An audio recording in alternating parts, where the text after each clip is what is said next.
To start the software, you can click on the icon on the desktop that says Rekordbox, but it is also in your start menu, or on Mac it is in the launcher. Let me first explain the layout of Rekordbox before diving into all the details. On the top of the screen we have the command bar. There are only a couple of buttons in there. Then a little bit lower we have the player, and when I drag a track into the player, then you can see that waveforms are shown over here. And by clicking on play, I can of course play the song. Then on the rest of the screen we have on the left side the sources, and on the right side over here all the tracks.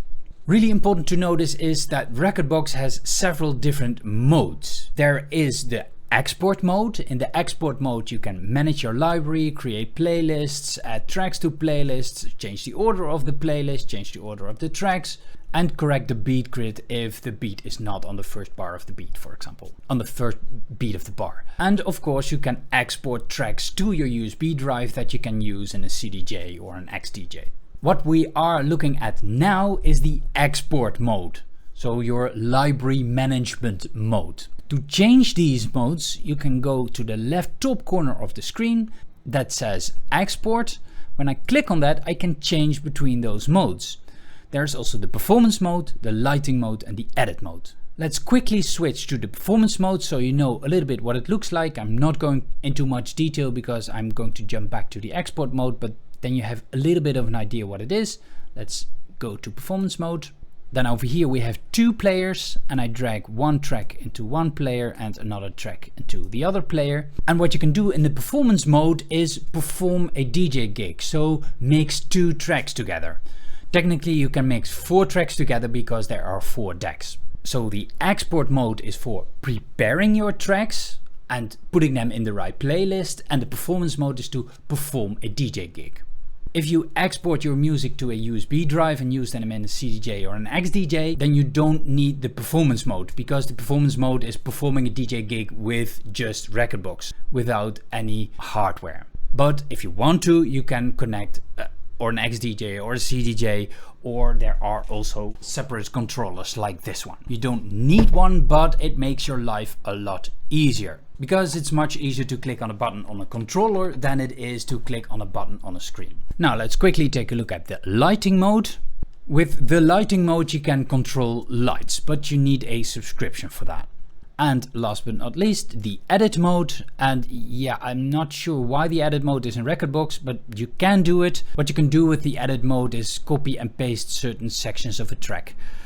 When I click on browser here on the left bottom corner, I have my library again, and when I drag and drop the file into the editor and I close the browser again, what I can do is select the first 2 bars of a song, and or 1 or 4 or 8, so 8 is 4, 8 beats is 2 bars, and I can say, for example, I can delete that.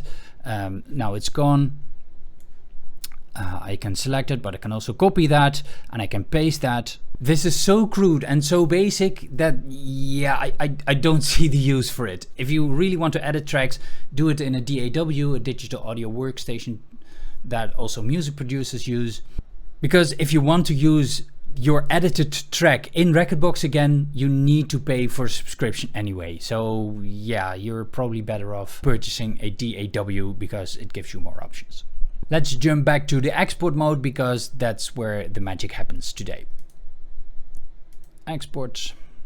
But when you're new to Rekordbox, your player will be empty, but also your library will be empty. So let's emulate that by selecting all tracks and delete them all.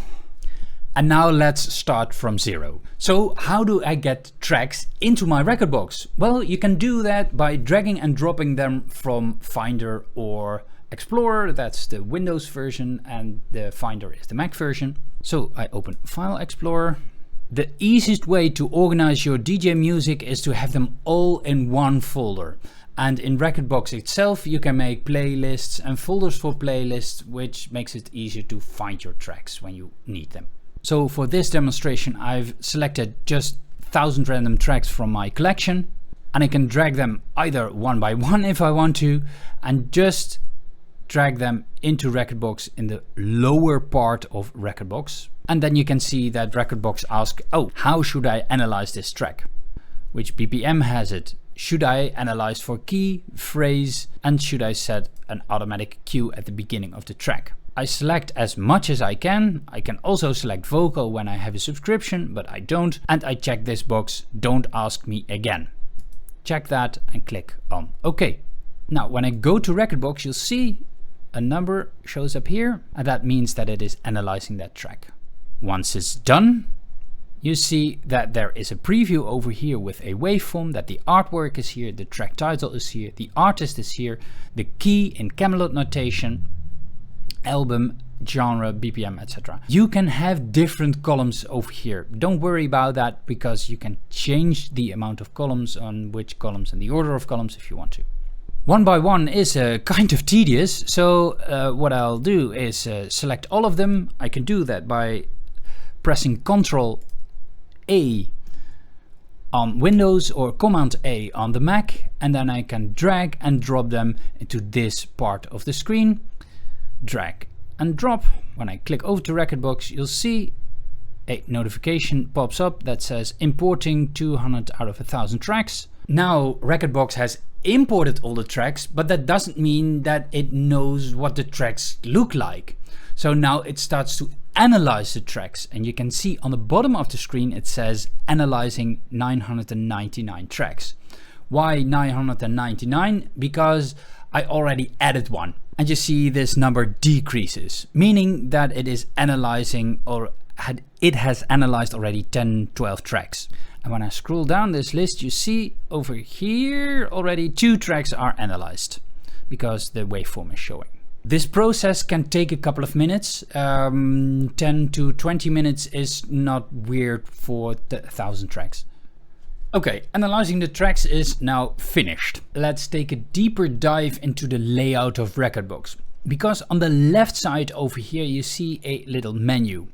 The first item is your collection, meaning that here are displayed all the tracks you have imported into Rekordbox. Now the collection is set to all, but if you have a Rekordbox subscription, you can also look at date edit, genre, artist and album. You can do these things also with playlists, so I'm not sure why you want to have a subscription for that. Also on the left, number 2 is the playlists. You can add tracks to playlists to give more organization to your library, and you can make playlists and add playlists to folders and folders within folders if you want to. So you can have a hierarchical structure of your tracks.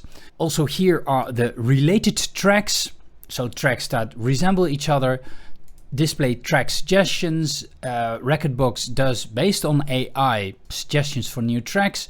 You can also use iTunes. I don't have iTunes installed. Who does nowadays? Beatport, you can get a subscription from Beatport and automatically use the tracks from Beatport into Rekordbox. Instead of downloading them, you stream them. Then the Explorer, those are all the folders and drives on your own computer. Then over here, the devices, and that can be, for example, a USB drive, and you have inserted a USB drive in your computer. Displays histories, the tracks that you have played in the past. For example, I have a playlist with history of January 2024. Then all the recordings that I've made in the performance mode of all my mixes. And then over here, I have devices that are connected via Wi-Fi. You can connect Rekordbox with your mobile phone or tablet. And here is the sync manager to sync songs from your USB drive with your Rekordbox. Let's go to playlists, because we are going to create a playlist. To create a playlist, this list is of course completely empty. In your case, I have already added a couple of playlists, but to add a playlist, right mouse click on playlists and then select create new playlist. Then you can enter the name of the playlist. For example, trance, because I want to make playlists, for example, based on genres. To add tracks to a playlist, you can't do that directly from here. You need to go to collection, and then select the track that you want to add to the playlist. Then right mouse click on that track and then select add to playlist. And then I can add the track Street Dance, which isn't trance, but just for the sake of the example, click on trance. Then when I go back to playlists, over here you see that in the playlist trance there is the track Street Dance. What you can do to give your library some structure is to add some folders. What I've done is I've created folders for a decade, and then in that decade I've created a playlist for the certain genres. For example, here in the 2010s I have created a playlist for Electro House, for Big Room, for Progressive House. These are all empty because I've emptied my library.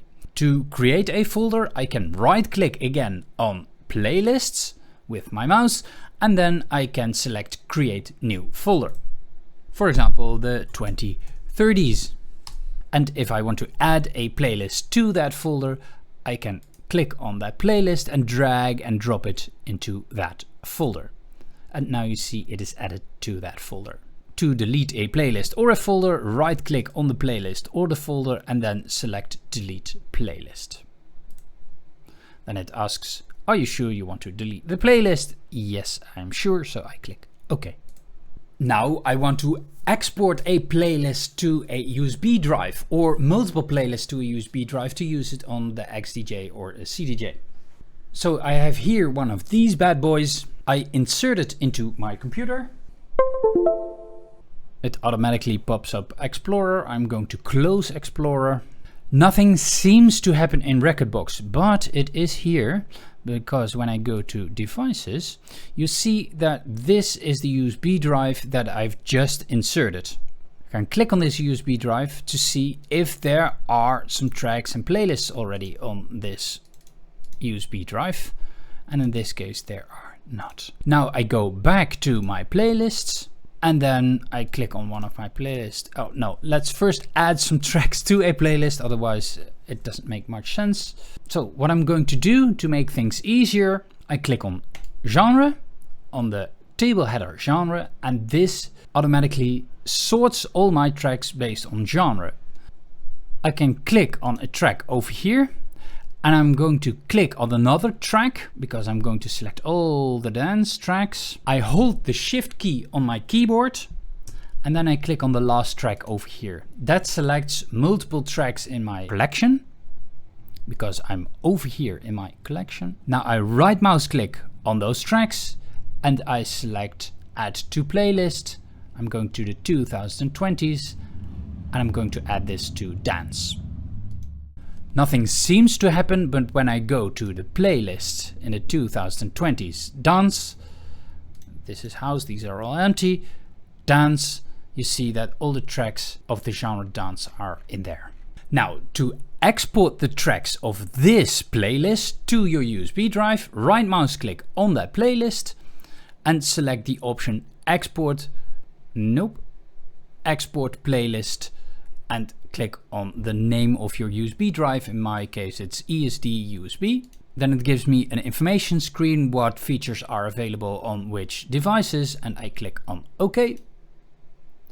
And now it starts exporting, in other words copying the tracks to your USB drive. It doesn't only copy the files, the music files itself, but it also copies the information of BPM, how your waveform looks like, where your cue points and hot cues are. I will talk about that in the next tutorial. But all that information is also exported to your USB drive. And you can see the progress here on the bottom of the screen. And please don't yank your USB drive out of your computer because you will corrupt the Rekordbox library on your USB drive. Now the export process is done. Now we can eject the drive from Rekordbox, because what happens is you can't use the Windows eject your drive because it says it's currently in use, and that's because Rekordbox holds your USB drive hostage. Every USB drive, by the way. So I'll click on OK. What I do to eject this drive is go to display devices and I click on the eject button over here. And now the device is gone and I can take it out of my USB drive. And now I can put it in a CDJ or an XDJ. By the way, you need to make sure that you have formatted your USB drive the right way, because otherwise it can corrupt the library on your USB drive, or it is extremely slow while exporting. You need to format the drive as FAT32 with the master boot record option. I will link a tutorial for Mac and a tutorial for Windows in the video description below to make sure you have done it the right way. Now let's talk about the player, because it's a DJ application after all.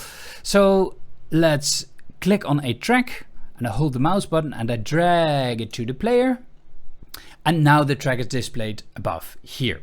So to play the track, of course, I can click on play over here and I click again and I pause. You can see that the waveform starts moving over here. This is a detailed view of the track that you see above here. I can click on parts of the track and the track will jump to that part in the song. You can see by looking at the waveform that this, what is now coming up, is a more quieter part of the song. When I click back, there's more blue, meaning that there is more bass. So that there is more volume in the track, and the louder the track gets, the higher this is. So this is less loud and this is louder. On top here I see the title of the track, and over here I see the artwork of a track. You can zoom in on a track by clicking on the icons over here. When those icons are not showing, you need to show them. I will hide this panel for now by clicking on this icon over here. You'll see this icon over here. Click on that and it will expand to the zoom in and zoom out button. And when I click on that, it's zooming in. And when I click on minus, it's zooming out. The easiest way, by the way, is using the scroll wheel of your mouse by hovering over the track, hovering over the waveform, and then use your mouse scroll wheel. For this example, I've loaded in a new track. It's Dreamer by Axwell Ingrosso. When you look at the top of the player, you can see over here a number. That is a number that decreases because that's the remaining time of the track, and this is the track time that is already elapsed. Over here you can see the key in Camelot notation. In this case that is 6B, and over here you see the BPM of the track. So how fast is this track? Let's talk about the cue and the play button, because technically they are the same, but there is a difference. When I click with my mouse on the play button, it starts to play the track. So when I click on it, the track starts playing. When I click on it again, the track stops. Makes sense, right? But there's also the cue button. When I click on the cue button, well, something seems to happen, but nothing seems to happen. It's really weird, because it only plays when I click on the mouse and I keep holding the mouse button. And when I release that mouse button, you'll see it jumps back and stops the track. With the cue button, you cue the track. For example, when I want to start a track on this part of the song, which is, you can see over here, it goes from a break to a drop. When I cue the track and I click on the cue button, you will see it adds a yellow cue triangle on the bottom over here. That means that that now is a cue point. In other words, a point to cue the track. So when I click and hold the cue button, it starts playing, and when I stop it, it jumps back to that exact part in the song. This is really handy to, for example, preview your track in your headphones, because if you click play and it stops on a certain point in the track, but you don't want to do that, you have found the point already in the track that you want to start on. And this is where the cue comes in. The cue helps to automatically reverse your track to the point in the song. There's also another use for the cue button, because you can use the cue button to tap in the rhythm of your track. And then when you have found the rhythm, then you can press the play button in the same rhythm. So I have one track playing in my earphones and I hear tung, tung, tung, tung, tung, tung, tung, and in the same rhythm, click, click, click, click, click, click, click, click, play. One thing that makes your DJ life a lot easier is the Quantize function. Quantize means is that Rekordbox or your CDJ or XDJ rounds up to the nearest beat, meaning that you will always be in the rhythm of a track. When you are in the Q loop panel that you can find over here, you can see a Q button, so the letter Q over here. When it is blue, then it is enabled. When it is not blue, it's disabled. Let me take the example that I had before, setting a cue point. So I will set a cue point, for example, here in the middle of 2 beats. When the cue is off, it's disabled now, it's not blue, and I click on cue, you will see that it sets a cue point triangle here in the middle between 2 beats. What the cue does, and I mean the letter Q does, it rounds up to the nearest beat, or rounds down to the nearest beat. So when I do the same thing over here, and I click on the Q, you'll see it automatically sets the cue point, so the yellow triangle, on exactly the beat of the song. Next up are cue points and memory cues, but I'll leave that for this video over here. Don't forget to subscribe to my DJ Tips newsletter. I'll throw in a free ebook to start off your DJ career. The link is in the description.